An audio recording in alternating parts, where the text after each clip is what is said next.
जीनू, मीनू, आ जाओ बेटा, खेल लो, खेल लो, खेलो मीनू। यही है इंसान जीव का प्यार प्रेम। इंसान को इनसे सीख लेनी चाहिए।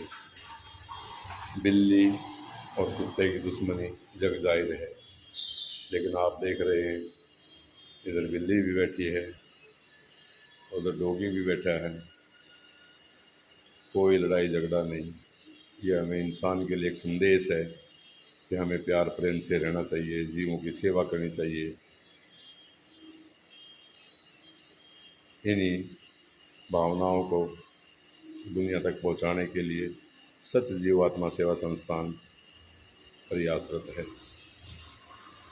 जीनू, मीनू, आ जाओ बेटा, आ जाओ, आ जाओ, आ जाओ, आ जाओ बेटे, आ जाओ बच्चों। जीनी, आ जाओ। जीनू, इधर आओ, आओ, आओ इधर आओ, आ जाओ। मीनू, आ जाओ।